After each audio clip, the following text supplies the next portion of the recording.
नमस्कार मंडळी, मी पल्लवी पुन्हा एकदा आपल्या किचनमध्ये खूप खूप मनापासून स्वागत करते. आज आपण बनवणार आहोत अगदी पारंपरिक, घरगुती आणि मराठमोळ्या चवीचं टोमॅटोचं सार.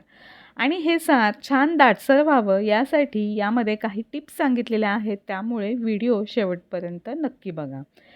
हे टोमॅटोचं सार छान दाटसर बनलं जातं. भातासोबत, पोळीबरोबर किंवा भाकरीसोबतही अप्रतिम लागतं.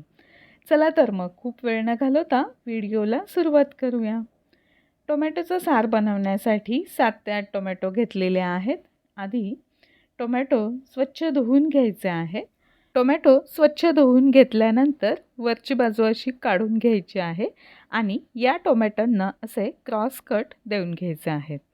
असं केल्यामुळे टोमॅटो छान पटकन उकडले जातात आणि सालं काढायला एकदम सोपं जातं.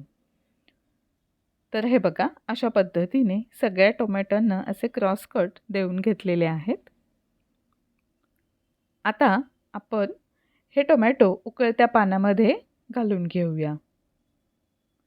टोमॅटो असे उकडून घेतल्यामुळे या टोमॅटोच्या साराला चवसुद्धा अगदी छान जबरदस्त येते. एक 10 मिनिट आपण हे टोमॅटो या पाण्यामध्ये उकळून घेऊया. 10 मिनिटानंतर टोमॅटो चांगले उकडले गेलेले आहेत. गॅस बंद करूया आणि थोडेसे थंड होऊ देऊयात. हे टोमॅटो पूर्ण थंड व्हायच्या आधीच मी या टोमॅटोंची अशी सालं काढून घेत आहे. हे बघा, अशा पद्धतीने. अजून टोमॅटो थोडेसे गरमच आहेत. साल अगदी सहज निघलं जातं. तर अशा पद्धतीने आपण या टोमॅटोंची सालं काढून घेऊया. संध्याकाळच्या जेवणामध्ये कधी-कधी स्वयंपाकाचा कंटाळा आला तर टोमॅटोचं सार आणि भात अगदी छान लागतं. तर हे बघा, अशा पद्धतीने सगळी सालं काढून घेतल्यानंतर आपण आता या टोमॅटोंचे तुकडे करून घेऊया आणि मिक्सरच्या भांड्यामध्ये घालून घेऊया. मिक्सरच्या भांड्यामध्ये घालून घेतल्यानंतर यामध्ये 2 हिरव्या मिरच्या घालून घ्यायच्या आहेत. हिरव्या मिरच्यांचे मी तुकडे करून घेते. तुमच्या आवडीनुसार तुम्ही हिरवी मिरची इथे कमी जास्त करू शकता. यामध्ये एक छोटी वाटी ओला नारळ किसून घातलेला आहे. यामुळेच आपल्या हे जे टोमॅटोचं सार आहे ते छान दाटसर होतं. 5 ते 6 लसणाच्या पाकळ्या, अर्धा चमचा जिरं घालून घ्यायचं आहे आणि छान गुळगुळीत होईपर्यंत हे वाटून घ्यायचं आहे. तर हे बघा, अशा पद्धतीने आपण इथे टोमॅटो चांगले बारीक असे वाटून घेतलेले आहेत. आता एका पातेल्यामध्ये तूप घालून घ्यायचं आहे. 1 चमचा तूप घालायचं आहे. तुपाची फोडणी दिल्यामुळे हे टोमॅटोच्या साराची चव अजून दुप्पट वाढते. यामध्ये आता अर्धा चमचा जिरं घालायचं आहे. हिंग घालायचा चिमूटभर आणि 3 ते 4 लसणाच्या पाकळ्या ठेचून यामध्ये घालून घ्यायच्या आहेत. छान खमंग अशी फोडणी तयार झाल्यानंतर यामध्ये आपण जे मिक्सरमध्ये वाटून घेतलेलं आहे टोमॅटो, ते सगळे घालून घ्यायचे आहेत. हे बघा, अशा पद्धतीने. आणि यामध्ये अजून आपण थोडंसं पाणी घालून घेऊया.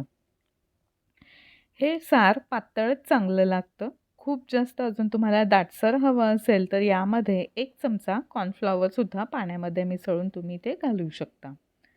पण आपण ओला नारळ घातलेला आहे त्यामुळे छान दाटसर असं हे बनलेलं आहे. आता यामध्ये आपण 1 चमचा लाल तिखट घालूया. काश्मीरी मिरचीचा लाल तिखट असेल तर रंग छान येतो.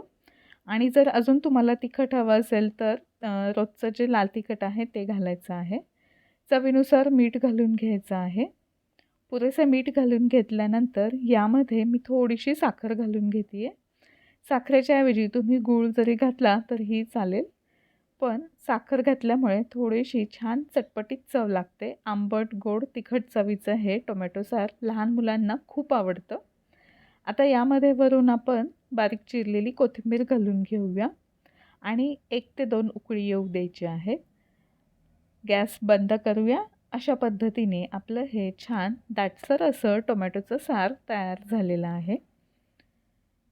आणि आता गरमागरम आपण सर्व करूया. तर हे बघा, अशा पद्धतीने आपण हे मराठमोळं पारंपरिक घरगुती चवीचं टोमॅटोचं सार केलेलं आहे. ही रेसिपी थोडी जरी तुम्हाला आवडली असेल तर लाईक करा, शेअर करा आणि आपल्या यूट्यूब चॅनलला सबस्क्राईब करायला विसरू नका. या थंडीमध्ये हे अशा पद्धतीचं टोमॅटोचं सार नक्की करून बघा. धन्यवाद.